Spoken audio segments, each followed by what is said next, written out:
Hello everyone and welcome to Season 5 of YoungArts Presents The Future of Film, featuring intimate interviews with the best emerging filmmakers from around the world. My name is Tom Oliva and I am co-founder and executive director of YoungArts and the All-American High School Film Festival, dedicated to discovering, showcasing, and uniting the next generation of visual storytellers and content creators. In October of 2024, we celebrated our 12th annual festival. 12 years in, and our community is thriving. A testament to the power of believing in the arts and the emerging artists that share their stories with us. The collective spirit of our organization, our community, and all of our year-round initiatives is rooted in a shared passion. A passion to breathe life into stories, to collaborate with others who share your vision, and to create content at the highest level. Content with the ability to move viewers emotionally, to inspire with unprecedented style and craft, and to impact real change. Some quick updates from the All-American Bulletin Board as we gear up for our 13th annual festival in New York City. We're busy preparing for our 2025 festival, which takes place this October 17th to 19th in New York City. And submissions are open via Film Freeway with the final deadline on June 30th. Head over to hsfilmfest.com to get the latest news and updates about the 2025 festival. You can save on early bird tickets, book your discounted rooms at the Hilton Midtown Hotel, and check out our downloadable 2025 budget guide, planning guides, and posters, because it's never too early to begin planning your all-American adventure. And if you plan on attending the fest in New York City, we highly recommend competing in one of our film invitational competitions, the world's premier on-site student filmmaking competitions in New York City from October 15th to 17th. We offer a variety of authentic, real-world production experiences for student filmmakers and video production programs, your chance to crew up and produce a short film in just 10 weeks. Registration opens in May. For anyone looking for new gear, be sure to visit our preferred partner discounts page under the resources tab on our website. You can check out awesome discounts on a variety of gear and software. And teachers, if you're looking for a great way to boost your curriculum and elevate and inspire your students, check out our video production resource community and roadshow. 2 terrific in-person or remote opportunities featuring lesson plans and interactive presentations based on our library of exemplary student films. More information can be found at hsfilmfest.com under our Education tab. Today's guest, Madeleine Case from Southern California, is an alumni from 2022 and 2023 whose poignant and personal drama, Hardcore, helped illuminate her distinct voice and vision as a writer and director. Maddie is a U.S. Presidential Scholar in the Arts, the recipient of the YoungArts Writing Award, and the winner of our prestigious Female Rising Star Award. Her film Hardcore follows the protagonist Sarah as she navigates the sudden challenges of a life suspended between the dichotomy of love and loss. Through Maddie's unique lens, Sarah's world seamlessly peaks and unravels as new love, untimely death, and the precipice of motherhood collide. Maddie's writing and direction presents an intoxicating adventure that races by, both in the past and the present, accelerated by persuasive contrasts ripe with raw energy and passion. Hardcore's cosmos is punctuated by an unmistakable and brutal reality. The characters are caught in a tempest of diverse emotions that seem to be unfolding all at once. But she's not afraid to entice and influence the viewer with a nonlinear timeline and a distinct spectrum of visual elements that symbolically illuminate each aspect of the character's overwhelming journey. The result of Maddie's vision is a welcome emotional roller coaster, ripe with friction. One moment, the energy, intensity, and temper of dingy music clubs comes alive with dynamic camera movements and bold lighting, only to be juxtaposed with the posh, barren still life of an emotionless suburban couple. The result of such stark contrasts is equal parts engaging intimacy and aloof ignorance, 2 diverging worlds speeding toward an inevitable and devastating impact. And yet, watching the film, you can't help but feel its pull toward something ultimately positive, a statement about the power of love despite loss and the promise of a life worth living, no matter what obstacles it presents. Maddie's talents are undeniable, and I am eager to dive deep into what motivates her as an emerging filmmaker poised for success. I'm honored to be joined by Maddie today. Hey, how are you? Hi, I'm I'm good. How are you? I'm good. So we're going to jump right into a little exercise we call this or that. In this quick reply exercise, I'm going to provide two options and you just share which one you prefer. Cool? Okay, sounds great. All right, let's do it. We always start with this one, pizza or pasta? Pizza. Now that you're a New Yorker, I know some things, Exactly. so okay, all right. Coffee or energy drink? Coffee. Me too. I'm having one right now. Yeah. Sneakers or shoes? Sneakers. Drive slow or drive fast? Drive fast. Uh-oh, look out. City or country? City. West Coast or East Coast? Well, this is tough. Um, West Coast. Uh-oh, she's not Working fully hard. converted yet. Okay, Nope. all right. Um, Neat and tidy or total mess? Neat and tidy. Wide angle or close up? Mm, Close up. I knew it. I knew it. I was watching Hardcore before we talked again, and I was like, she's going to say close up. Fantasy or realism? Fantasy. Really? Okay. All right. Drama or comedy? Mm, Drama. Okay. And finally, film school or DIY? DIY. Okay. Even though, okay, we got a lot to unpack here. Now let's just dive a bit deeper into all things Madeleine Case, Madeleine Case. It's so wonderful to reconnect with you. Full disclosure, we're not really reconnecting because I have the pleasure of now welcoming you to the All-American team as an intern. We're super excited about that. And maybe we'll get into that a little bit. I don't know, but I really want to talk about you, the filmmaker. So I know that you're attending film school and that you're at Vassar College. You're really 30 minutes away, which is kind of fun. Why was Vassar the right fit for you? Why was film school the right fit for you? Um, well, coming from Los Angeles and going to a high school that had such a great film program, I realized pretty early on, like I knew that's what I wanted to do. So film school kind of seemed like the only option, or like a film program in some capacity. Um, yeah, and I was ready to, leave home and try something new. So across the country it was. Yeah. What stood out to you about Vassar's program? Well, how many schools did you apply to? Did you apply to a lot of schools? I ED'd to Vassar, Okay. so I was all in. Yeah. Why Vassar then? Well, I I knew that I wanted to be a filmmaker, but I thought I don't really have many stories to tell yet.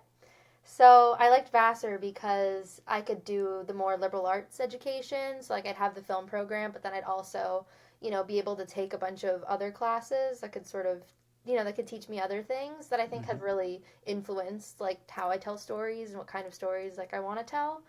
Um, so the more like full picture of Vassar I really liked. Yeah. So I know that. So you're a sophomore now, I'm a junior. a junior already. Wow, that Yeah. flew by. Second semester junior. Yeah. Wow. Crazy. Okay. I know that you've recently returned from a semester in Copenhagen, Denmark. Tell us about that experience. It was mind blowing. I mean, I reflect and I can't believe it happened. Like if it weren't for my pictures and souvenirs, like I feel like it didn't exist. It was just a dream.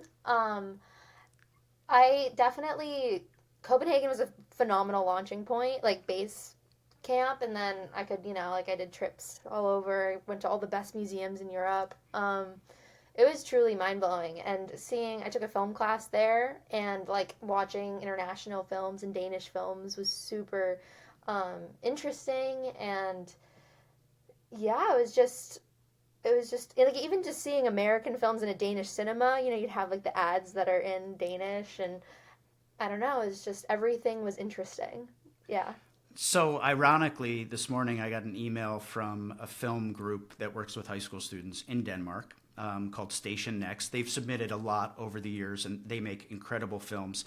I just thought that was so unusual that it came in this morning. That's So, crazy. we're excited to get more from them. If you were to just sum up the vibe and culture of Denmark, what would you say? Um, I've never been, and I know it's a wonderful place. as an English teacher, I taught Hamlet. Like, I'm fascinated by that Scandinavian culture. How would you describe it as a young person being there? Um, I would say it's very, everything is very intentional. Like it's super um, by the books. It's very organized. Everyone looks amazing all the time. Everybody, rides their bikes with such ease. Like there's nothing quite out of place, which is a little bit disorienting. Um, but also a testament to how well they're able to like conduct a very um, put together society. I definitely think there are things that like America should look to in certain Mm-hmm. ways.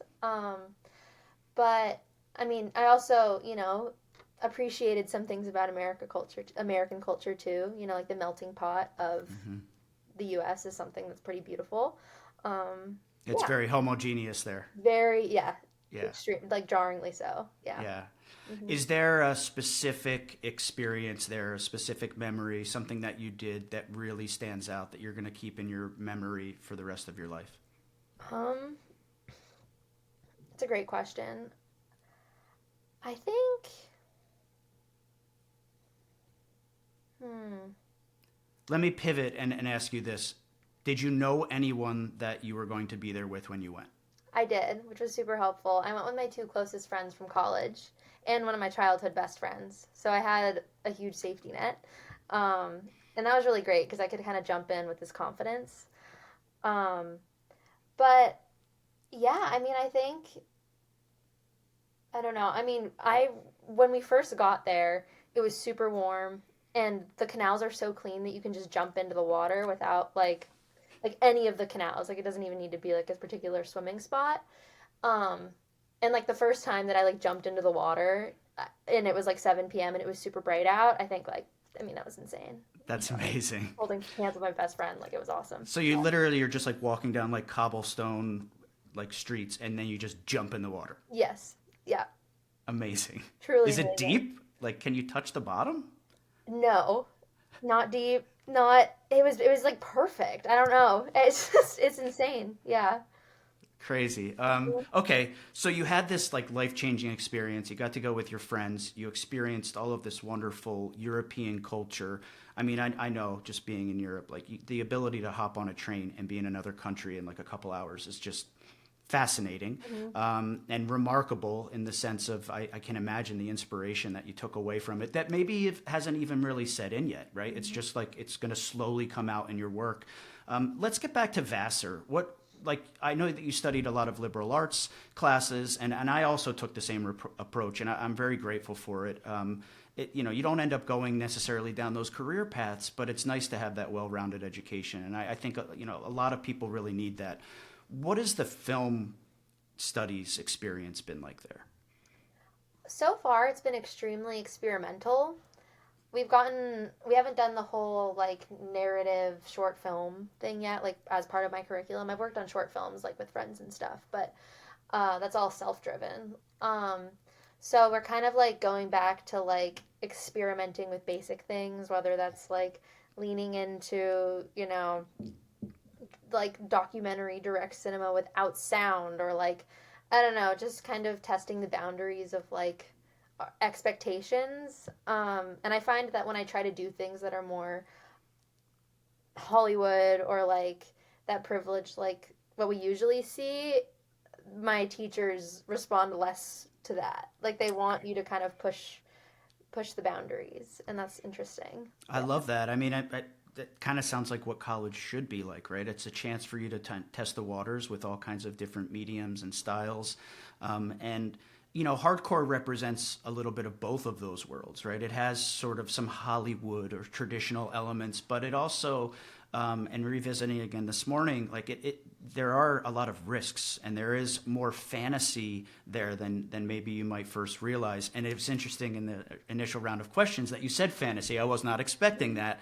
Is that perhaps the result of some of this experimentation that you're getting a chance to explore?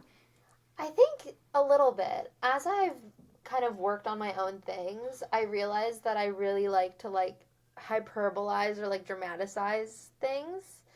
Um and like I think one of the best parts about film is like it can reflect something real, but be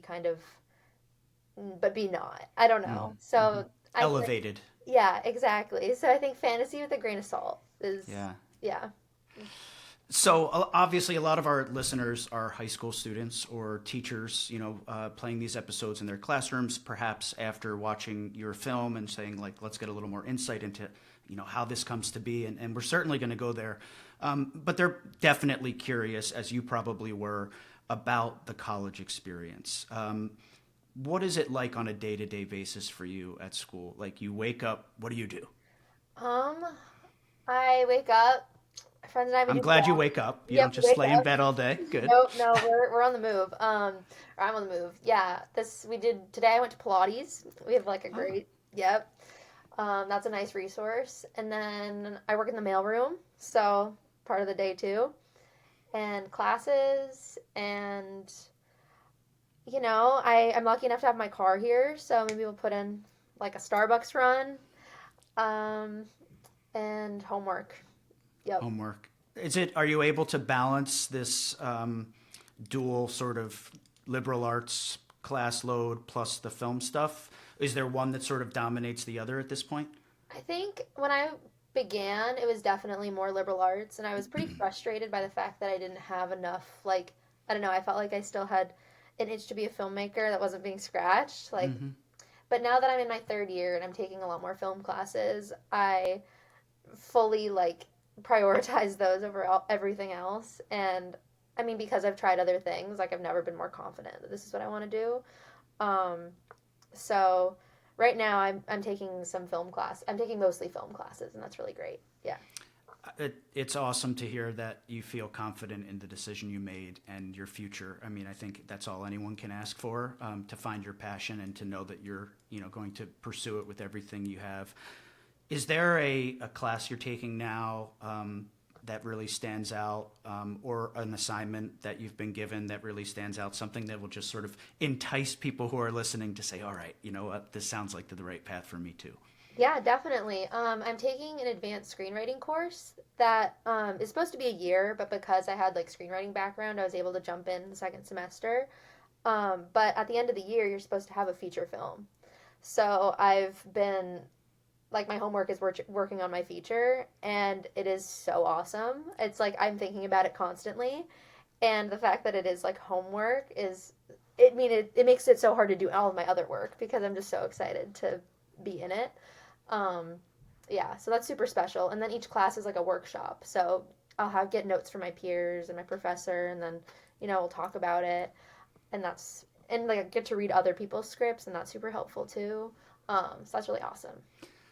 That is awesome. And so you're going through every day with this in the back of your mind, or it sounds like kind of the front of your mind. Is everything that you do does everything that you do influence this story that you're writing? 100%. It's crazy. Yeah. Like the people that you meet, little subtle encounters, the imagery that you see every day. Yes, it's all notes.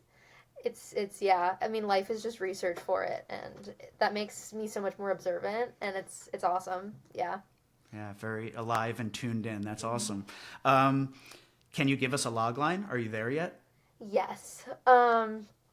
So my film, it follows a jaded resident of a gated community in Los Angeles who, after getting a DUI and racking up enough fines to last a lifetime, ends up having to work at the guard shack of her gated community.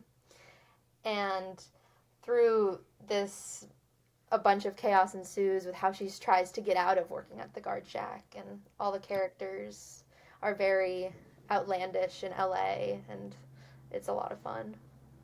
I wasn't expecting anything, but I was definitely not expecting that, and that sounds absolutely amazing. I can see that there's probably some comedy elements involved, but ultimately it's a pretty serious story about learning to see from the other side. Definitely. Very cool. And obviously not based on personal experience, but fueled by personal experience. Yes, definitely. Yeah. Wow. Oh, I cannot wait to see the finished product. As an intern of All American, feel free to send me any questions and Thank you. be Yeah, happy to definitely. chime in. Cannot wait. Great segue to kind of take a step back and discuss your experiences that got you to this point. When did you first start making movies and why? Um, I have always kind of made little movies. I started writing stories or like telling stories with my dad. We would always take road trips across the Southwest, like over spring break to visit family.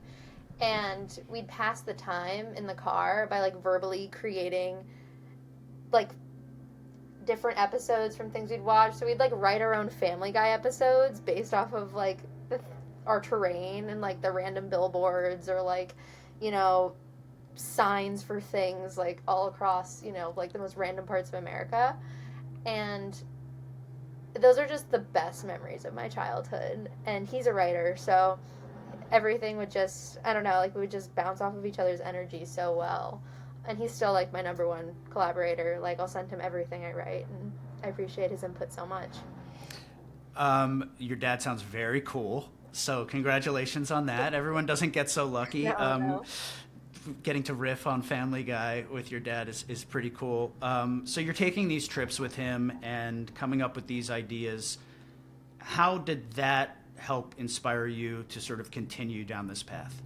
Well, I had this like base of wanting or like feeling most like satiated, I guess, from storytelling. But I mean, when I was younger, I was really adamant about wanting to like be a part of the State Department and like join the Peace Corps and do a whole different thing. Like up until COVID, pretty much, I was like, oh, I'm going to study like international politics and do something totally different. And then COVID happened, and I was taking this film class, and it was on the back burner. But I found that it was like the closest thing that brought me to community during COVID. Like everyone was just, you know, like we had projects and I would, you know, collaborate with my friends. And because I think we had a lot of time on our hands and like we're just kind of desperate for connection, it like kind of blossomed. And then I had this like, you know, base from my like childhood of storytelling that I don't know, like felt actually pretty confident in my abilities to be a storyteller. And I don't know, it just like, we got back from COVID and I had this whole like film family and we would just make movies and yeah, and then hardcore was one of them. So yeah. We actually hear that a lot and I absolutely love it. It's the community that keeps people invested in this process. And I think the illusion is that Hollywood is about other things. But in reality, what really keeps you grounded is the people that you're working with and a desire to have that constant creative connection and to just create with other people and then to produce something at the end of it. Yeah, we hear that a lot, and it's just such a positive way to look at it. And look, COVID sucked, but I'm glad that it provided that for you and so many others in our community. Is your dad happy that you're taking this route? He definitely is. I am so lucky. Both of my parents are so supportive. Even my grandparents, like everyone's like, I don't know, all the eggs are in my creative basket, which is really nice. Yeah. And are you still like actively in touch and perhaps even working with some of these people that you collaborated with when you were in high school? Oh yeah. My producer of hardcore, like she's at Chapman right now. Her name's Grace. She is like ride or die producer. Like she's just a powerhouse, and she's always like reading what I write, and we're giving each other ideas, and she's very much like an active collaborator. Yeah. Well, we just love hardcore. We actually, they might be surprised to know this, use it in our roadshow presentations. So I've screened that film for thousands of students, literally all over the country, and everyone always loves it. I was surprised to learn, one, that your dad's a writer, and love that that's just like in your genes, but also that the story is based on personal experience. Can you tell us a bit more about how you came up with the idea and the unique perspective of the narrative? Yeah. So the hardcore's like whole vibe is very punky. So it's sort of interesting that my idea actually came from my grandpa, who was diagnosed with like pretty quickly with like, or he was like having symptoms of being sick and then diagnosed with glioblastoma, which is like this very fast moving brain cancer. And he passed from like diagnosis, 50 days from diagnosis to like, it was just crazy. And while we were in the hospice, my aunt was pregnant. And there was this real sadness that came from like the inability for him to like, or my uncle, it was his dad, his wife was pregnant, and like his inability to like be excited fully for this new life while also his dad was dying. And like, I don't know, I was really interested in this dichotomy of like old life, new life. And I mean, it was so hard, and I didn't really realize that I was like, I don't know, like that it was like in the back of my head when I was writing hardcore, until it was kind of like the missing piece to the puzzle that I needed to have this sort of loss. And like that, like the through line was like managing like loss in life. Um so yeah, I don't know. Yeah. Yeah, I mean, that's a lot. It kind of reminds me of what it's like to be a parent, and my sons are in high school now, and I'm excited for their future. It's great to see them getting older, but it's also, there's a letting go that comes with that's really hard. So I understand dichotomy, and it's a powerful tool with storytelling, and I think it's something everyone can relate to. Was the process of writing the film like surprisingly difficult because it was personal, or maybe the opposite, cathartic? It was definitely cathartic. I mean, I was obsessed with it. Like I would be writing this film in, other classes that I should not have been writing this film in. There were so many drafts. It was such a team effort. I mean, everyone under the planet that would read, like, could read it did, and like I got notes from everyone. Um, but I think it was hard, but it was didn't feel like work. Yeah. How did the perspective of the narrative come together? Was it natural? How hard did you work for it? So, for those listening, there's these punk scenes where there's a guy in a band, August, and he's a drummer, and Sarah meets him, and they fall in love, and those scenes have a very distinct style and lighting pattern. And then there's Sarah, the pregnant woman whose boyfriend is dying. I'm giving it all away, sorry. You can't really give it all away, though, so there's so much more to it. But he's dying, and she's faced with this decision of, like, am I going to have this baby? And so, anyway, she goes and meets with a couple at their home who's thinking about adopting the child, and it's a totally different world.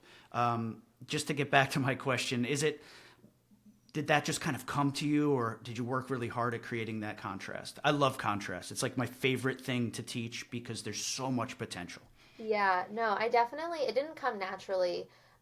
It was like there wasn't initially the sort of punk element, um, but that was also like something that once I leaned into that, then it like everything seemed like it was so generative. The contrast really like led me to figure out what needed to go where and why it was so hard, and how like what happens when these two different worlds collide, and that friction, like you were saying, is super interesting. um but I was actually I that time period I obsessed with Euphoria, the show Euphoria. And I actually filmed some of it down my street, so I had like camped out on like the set, and like Sweet. yeah, no, it was like an awesome experience. And um so like the punky visuals was super, like I was so excited to be like, oh, if I do this, then I'll be able to like make this so interesting visually and take inspiration from something that I love so much. Yeah, so that was really exciting, and that's kind of where that came from. And the contrast with the couple, though, like without that, the couple and their aloofness, their sheer ignorance for anything outside of their reality, would never work. And yet, because it's set up with this very sharp contrast, it really speaks to the viewer. You're like, she's not going to give these people her baby, right? Like, Yeah.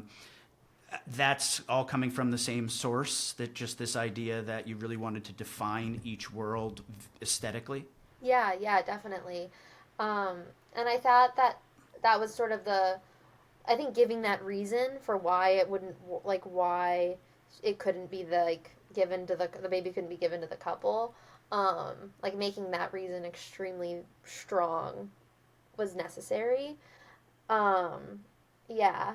And I think it was also fun to sort of play around with, I don't know, as someone like becoming a person. Like, kind of, I noticed like, or coming from suburbia, like, and being so excited by like punky things and neon things. And I don't know, like, I was very aware of these two different worlds and thinking about how, they interact.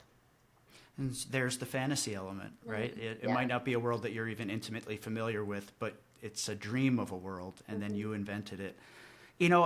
I'm listening to you talk about it, and I'm thinking about Sarah, the character, and it strikes me that we don't actually know a whole lot about her.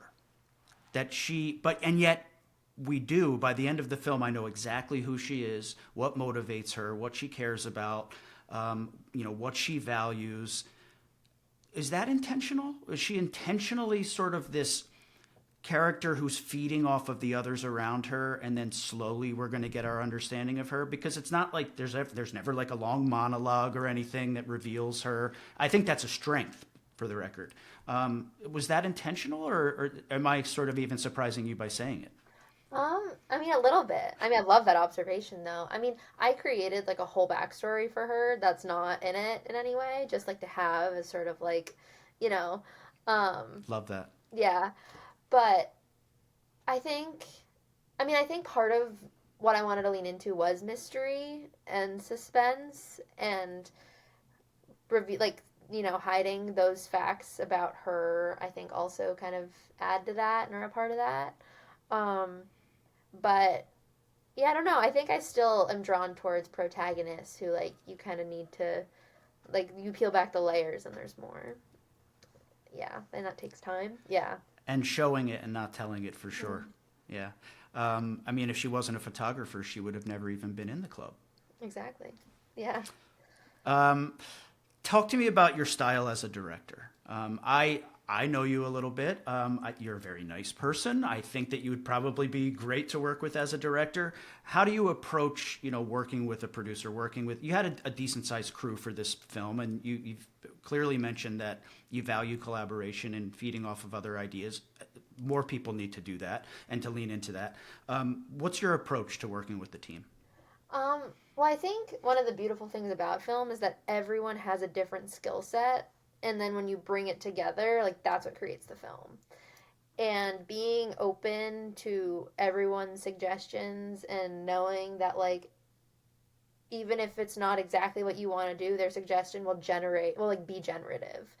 Um, was such a like leaning into that was like the lifeblood of it. Like everyone, I don't know, like everyone gave their like it was just it took such a village and like I would have been so unable to do any of it without every like I don't know how to do all the sound stuff. I don't know how to color grade. Like at that period in my life I was so reliant on everyone else and I wanted to make people feel like to understand that I like understood that and was very grateful for them. um so yeah, I don't know, I was just so excited that people cared enough to like have suggestions and that was awesome. So I want to take that sort of sentiment into future projects.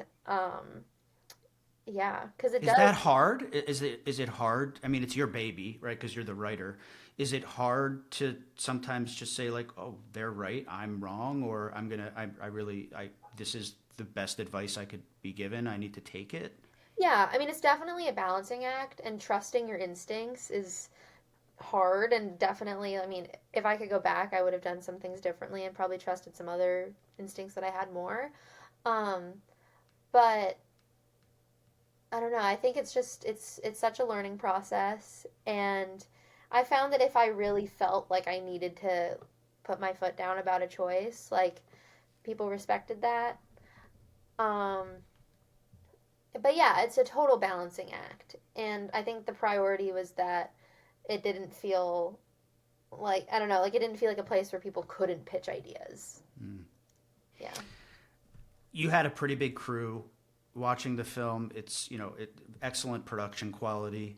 Um, did you have a budget? Like what? How did this? How did like a film like that? We get a handful of films like that every year, and we're always amazed at how a young person, someone in high school, is able to pull all of those resources together to create such a polished, finished product. Um, what was that process like? That was, well, I got really lucky in that one of my friends, who I had made other films with, had insane camera skills. Like, truly, he had his own cameras. He knew exactly what he needed. He knew how, like, it was just like his knowledge was truly, I mean, for how young he was, like, it was insane. And You can give him a shout out if you want. his name's Harlow Schumann. He goes to USC. He is extremely talented, and he gave us, like, he made it look beautiful. Well, also like being super open to like my suggestions, and it was a total, like, it was very collaborative. Um, but then we did have a budget, and of course, like, being from a private school in Los Angeles, the film department is very well funded, and I got super lucky in that I had a great film teacher who, taught us really well how to spend our money and also how to use the connections of the school. Like, we were able to use a real prop house because someone's parents own the prop house who, like, supply Stranger Things, and he happens to be kind of a friend. Like, we were, like, truly, like, networking with everyone. But you still had to do that, and I think, Yeah. a lot of times people hear like, oh, I had a budget, I went to a good school, like, great, awesome. But you still had to take advantage of it. You still, and you, I would imagine, learned a tremendous amount along the way about being prepared and being organized, because people still are just not going to hand you things. You need to be able to present your ideas and let them know that you're actually going to fulfill what you're saying you're going to fulfill. Oh, definitely. I think I learned so much from that experience in terms of just asking and, like, having a well-informed question Hmm. and trusting that people want to be helpful, but also knowing what would be overstepping. Um, and yeah, no, it was a hustle. And like I said, my producer, Grace, she's a powerhouse. Like, she would know exactly how to ask for things, and um, yeah, I learned so much from her. Like, yeah, it was great. That's awesome. So you have this, and I'm taking a bit of a step back. You have this situation happening in your life, and it's really sad, and yet also really positive. There's going to be a new baby in the family, and dealing with all of that as an artist. What's the first thing you do? Like, what you're recognizing this situation, for lack of a better word, and then you're like, oh, I'm going to make a film about this. What do you do?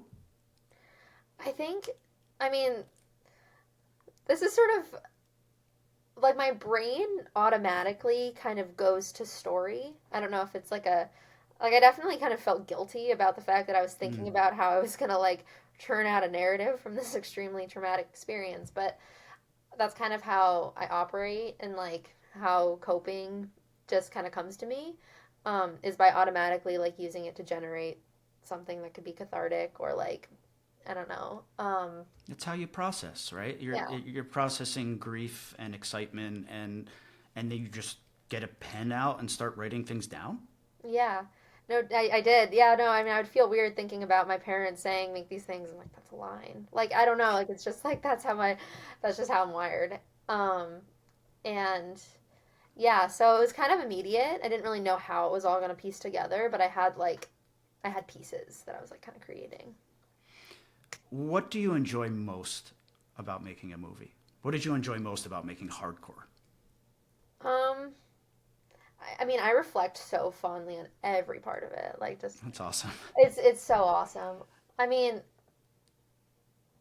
I think on being on set and being surrounded by people who are so in love with the project, and, like, that energy and that drive and hustle is unmatched. Like, I came out of that experience, like, I felt like a new person. This is it. This is all This I'm is gonna it. do. Yeah. Yep. Yeah. Um, and again, like, it was so lucky that I had such great people to, like, share that with.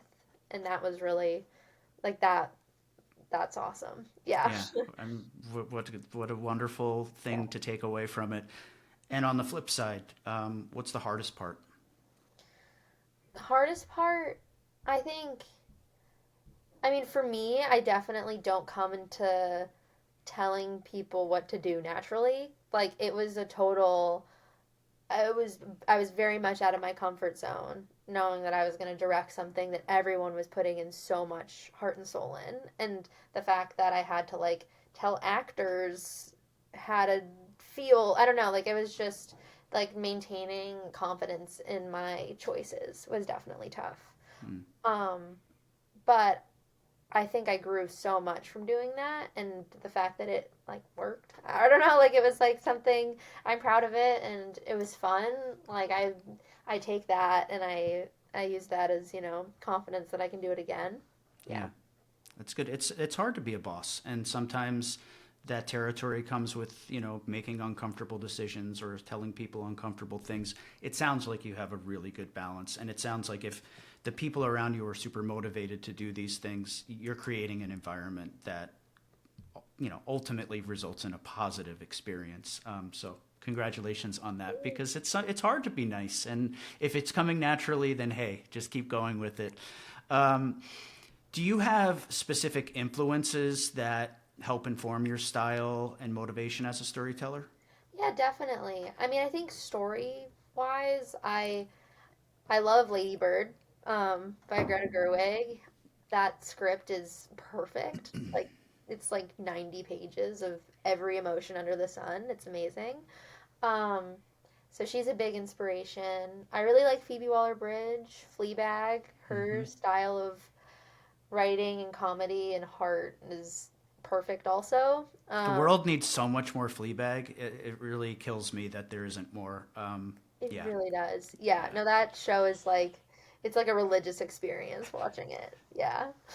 In more ways than one. Yes, exactly. So I'm really happy that you said that Lady Bird has, every emotion in 90 pages. I think the most important part of storytelling is offering a range of emotions. And when I'm doing a road show or teaching a class, I overdo it. I'm sure that Chris Omar, festival producer, would be happy to say, like, Tom, stop talking about a range of emotions. They get it already. Because I say it like over and over, but that's what life is like, right? Like in any given day, you're going to experience so many different emotions. And I think when we can reflect that in our art, it's what really makes it resonate with the viewer. How do you do that? Like when you're writing hardcore or whatever you're writing now, it doesn't matter what it is. Are you consciously like thinking like, oh, I don't want to limit this. I don't want it to be like, singular focus as far as what the character's experience is. I need to make it real by adding in layers and layers of emotion. That was a really long and complicated question. Did it make any sense? No, no, it did. Um, I mean, I think it's definitely hard. I feel like the best way, it's kind of cheesy to do that is to try to just be honest. Like I think the closer you are to being honest and specific, weirdly the more universal it is.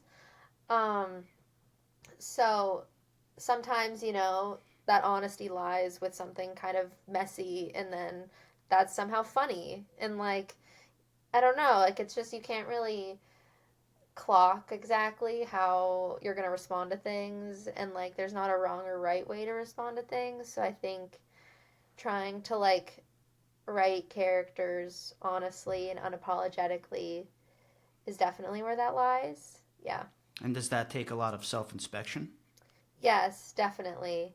Um, yeah, self-inspection, revision, constant revision. Um, but yeah, I think you, or I don't know. I think because I'm thinking about what I'm working like this thing I'm working on now, and Can there's we just can we tentatively call it the gatekeeper? yes, the Okay, gatekeeper, the the unlikely gatekeeper. gatekeeper. Yeah, and she like my main character is so crazy and like there is kind of nothing that seems like she responds to outlandish situations in such an incorrect way and like ways that is not I don't know like I purposely kind of made her super like she doesn't prescribe by social scripts and I find that even though that's not really relatable it's like the most generative of other characters relating to her in other ways. I don't know. that doesn't make a lot of sense, but I think it does. It sounds like, and correct me if I'm wrong, she's kind of a jerk. yes. But there's a big but there because There's the we're but. not going to watch a movie about a jerk. There's got to be there underneath the jerk. There's a lot to like. There's a lot. Yeah, there's layers, definitely layers. Um, And I'm so curious because you are a writer first. That I didn't have that in the introduction. Now I would have had it in the introduction. What's that process like for you? Were you writing today? yeah, yeah. I figured. What are you doing? Like you're sitting, do you have a pen or are you on a laptop? Like, I am on a laptop, and Writer Duet, which is like the software that I use, is open all the time. Um, I always have a running notes app. I mean, even for hardcore, like I was on the swim team in high school, and if I had an idea while I was like mid lap, I would get out of the pool and write it down in the notes app on my phone. Like I don't know, like things like you can't clock when something's gonna hit you. Yeah. so you have to be really diligent about that process to Hmm. make sure you're getting it down. And then you just go back to it, look at it. Does it fit here? Does it fit there? Yeah, yeah. Um, I won't keep dwelling on it, but is it a messy process or is it a clean process? I think it's a little bit, I would say it's clean. I mean, I have a bunch of ideas sort of scattered around, but like I always write chronologically. And then you So, mess with it later. yeah. Hmm. Okay. And what about when you either are soliciting willingly or because of classes you're taking, getting feedback as part of the class? What is that like? What if like are people honest? They say like, no, this sucks. I don't like this. Yes. And I think that was one of the better things I learned, especially from hardcore, as I had so many drafts that I got really grateful for constructive criticism because you have to get off your high horse. People, like, if people are honest with you, that is such a gift because it will make you better. So I think I've gotten a lot better at taking constructive criticism. I mean, and it still stings, and sometimes you're like, really? Like, you don't like that? Like, It's I my love favorite that. part. Yeah, Yeah. exactly. And I mean, I still, every time, you're like sitting down in the chair and people are going to tell you what they think about your writing, it's a little bit nerve wracking, but it definitely gets easier and it's so necessary. It has made me such a better writer, like hearing what other people have to say and taking what their notes into consideration. I imagine then that the flip side of that is it also helps you as a writer giving other people creative criticism. Oh, 100%. Yeah.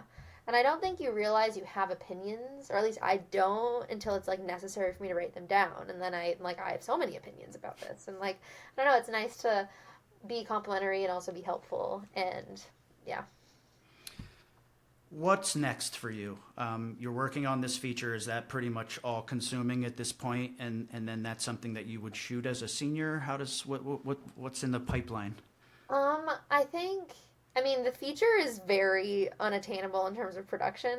Like, I have like a Justin Bieber's in it. Like, so Okay. I don't think my senior thesis is probably going to be this. But I have another project that I've been working on as a short. And I would love to make that for not a class, just like, rally my troops and yeah, see what I can do. Are you actively helping with other projects that peers are working on at Vassar? Is that like a part of the lifestyle there? Yeah, definitely. Yeah, I have a friend who is shooting. I'm like the cinematographer for her project. And then I'm in another sort of more production-y class, but it's very experimental. But that's like another thing I'm doing. Yeah. And you have no desire to be, I mean, everyone has a desire to be a cinematographer, but that's not probably ultimately your path. But does sort of having that experience inform the way that you think about your own projects, even though you'll be working with a different DP? Yes, definitely. And I'm doing it sort of as a way to push myself out of my comfort zone because I'm not tech savvy. It is it is Ditto. tough for me. Yeah. So if I have to be, then I think that'll get me there. Yeah. That's really smart. Let's talk about your experience with All American. I know that you submitted a few films over the years, Hardcore being the standout. It earned you our Female Rising Star Award, which is really competitive. It was a no-brainer for us, just so that you know. What did your recognition at All American mean for you and your continued efforts to pursue your passion? It was such an honor. I mean, truly, I think when you're watching your own work, it's really hard to gauge whether or not it worked because you're just, everything is, you're so critical and you're seeing things like so close that you can't get the whole picture. So the fact that I was recognized in that way was such an honor. And it's been so fun to be able to continue having a relationship with All American, and I'm so excited for where it's going to take me, and to just be a part of it all. I mean, the people here are amazing, and everybody's so passionate. I feel very lucky. Yeah. Oh, well, thank you. If you're listening to this show, you're in high school, you're a young Maddie, you're still young Maddie, but you're listening to the show and, you're excited about the things that you're saying and your experiences, and you're feeling really motivated. And you're talking to your younger self. You're talking to our community. What advice do you have for young filmmakers who, honestly probably really want to follow your footsteps? I think, I guess, what do you wish you knew then that maybe you know now? I mean, just keep going, even if the draft is bad and people tell you it's bad. Like, just revise it. Like, don't give up because somebody told you shouldn't, or it wasn't good, or you're getting bogged down by like people being critical. I think you just have to keep trusting your instincts and believing in yourself. And yeah, I mean, it takes rally your friends, like make it a community thing. It's definitely not something that can be done alone. So I think trust the people around you to help you kind of get your creative vision to fruition. Yeah. Good advice. Okay, so I always like to kind of wrap up the conversation with this question. Recommendations for our listeners secretly. I kind of like this because it gives me ideas for things to watch or listen to or whatever. Can you name, a few things that you've watched recently, or films that you love, shows that you love? You already name dropped a few, but I'm sure there's more because writers are always getting their influences in line. Anything that you would recommend to people listening? This is kind of a crazy I just watched this horror film called Barbarian. That was pretty good. It was very good. It was very weird. The structure was kind of crazy, but it was really good. I'm a big horror person, so that was Really? I wouldn't have expected that. Yep. Yeah. I mean, I'm very excited. White Lotus. I mean, I'm sure everyone's watching that, but yeah that's definitely, I'm on that weekly schedule. It's, as a writer, do you watch White Lotus and are you dissecting it? Is it hard to remove yourself, the artist, from, the person just wanting to watch it and be entertained? Yes, definitely. Especially that. Yeah, it's like the whole first episode is a setup, and you're like, okay. No, exactly. And because the thing I'm working on is like rich people behaving badly, and that's like rich people behaving badly. So it's like everything is, inspiration. Yeah. Cool. Yeah. Are you a music person as well? Oh, yes. Yeah. What are we listening to? I'm on a real Florence and the Machine kick. Really? Yes. Full of surprises. Okay. Yeah, no, I love her stuff.